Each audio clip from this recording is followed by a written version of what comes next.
you may remember or be aware, is commemorated on the 2nd of every February. And it is meant to commemorate the signing of the Ramsar Convention, which was signed on the 2nd of February in 1971 in a town called Ramsar in Iran. On this particular day, 21 countries from the world over agreed to sign the convention. And the basic mission of this convention was to promote the conservation and wise use of all wetlands through local and national actions and international cooperation as a contribution towards achieving sustainable development throughout the world. So, in short, World Wetlands Day is meant to raise public awareness on the conservation, proper utilization, and the management of wetlands and their resources. You will appreciate that due to the ecological significance of wetlands, the convention seeks to reverse the loss of global wetlands and then preserve those that are still in their unperturbed state. So, what does the Ramsar have to do with Zimbabwe? Zimbabwe ratified the Ramsar Convention. In other words, it became part of the Ramsar Convention on the 11th of February 2012, and has since then designated some wetlands under the category of wetlands of international importance. You may want to find out which are these wetlands in the country. So amongst them, I'll start with the one that we have looked at here. We have our Driefontein. I think we've heard about Driefontein wetlands or grasslands, which covers part of Gutu district, and of course part of the Wetlands. But besides Driefontein, we also have other 6 sites. Like I said, there are 7. You have Victoria Falls, one of them. You have Chinoi Caves, the other one. You have Mona Vlei, one of them. Lake Chimero, Mana Pools, and Cleveland Dam. So these are the 7 Ramsar sites that we have as a country. Coming home to Masvingo, the province is host to a variety of wetlands that include floodplains, ponds, swamps, dam pools, vleis, lakes, and dams. You want to appreciate that the entire total area of Masvingo province is 56,566 kilometers. Right? That's the entire area of Masvingo province. Out of that, you will not believe that 20,610 square kilometers are wetlands. So in short, Masvingo is quite endowed with a number of wetlands. Now, over the years, a total of 96 rural wetland protection projects have been embarked on by government, but also by our development partners. And most of these wetlands are found in Gutu, in Masvingo, Bikita, Zaka districts.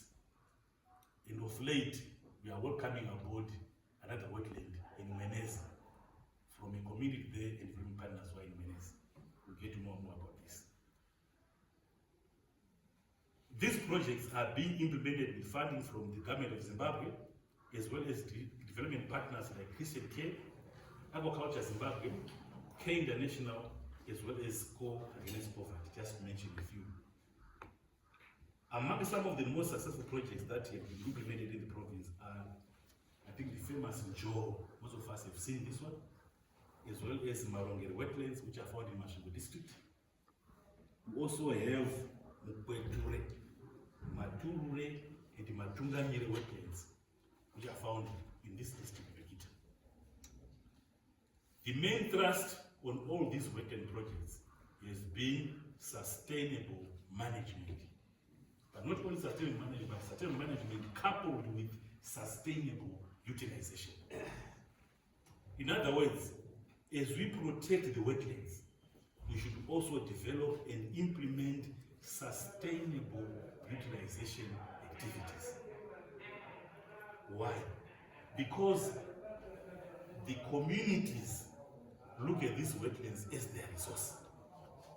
As such, besides just protecting this resource, the community should be able to derive livelihood benefits out of these wetlands. So you find that for most of these projects, there is a component of wetland protection by various means.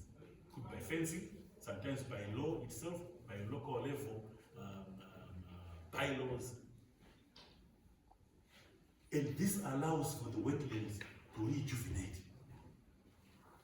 Then we have a livelihood component, something that benefits the communities, that brings food on their table. We may have projects like beekeeping, but in most cases, we also have a piece of land that is then irrigated by the water that is coming out of the wetland. When you protect the wetland, there is so much rejuvenation. It's like that even the discharge from the wetland becomes big.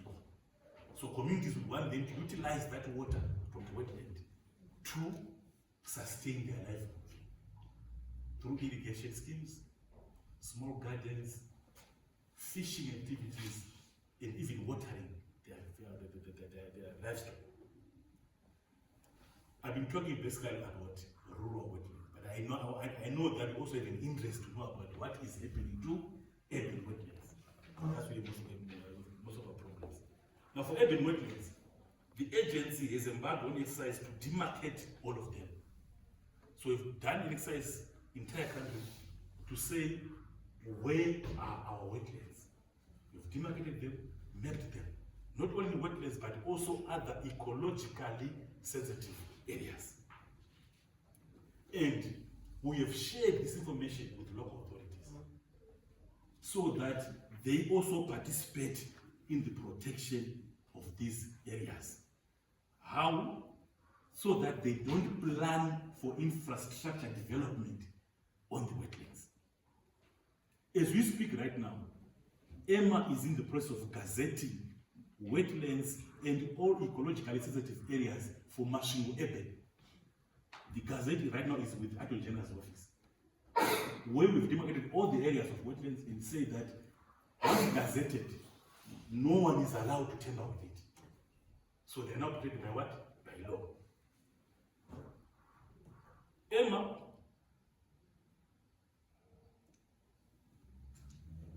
has also appraised, I think you are aware that recently local authorities were developing their local master plans.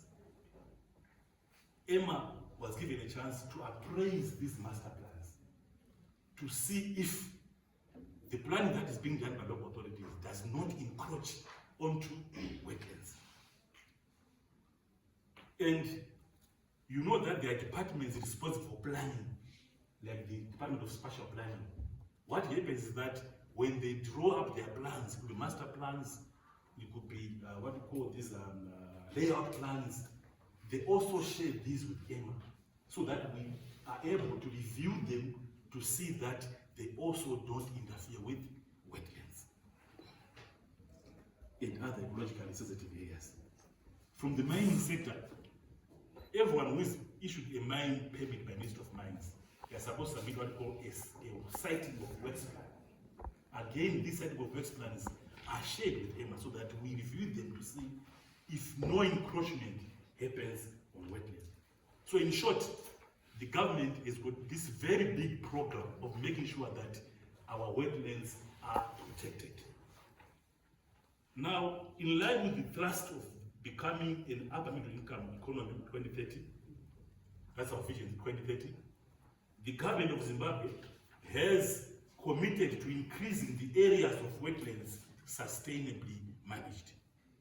And as a province, we have taken significant strides in achieving this target, which is enshrined in our national Sustainable Strategy 1. Coming back to the World Wetlands Day commemoration, which is why we are here. This year's theme, the commemoration is running under a theme, protecting wetlands for our common future. And this theme clearly amplifies the urgent need for restoration of wetlands. It also resonates well and contributes towards the efforts to heal the planet, as championed by the UN Decade on Ecosystem Restoration running between 2021 and 2030. As we commemorate 2025 World Wetlands Day, let me take this opportunity to encourage all our communities and various stakeholders to participate through taking part in awareness programs as well as wetland restoration projects in our various communities.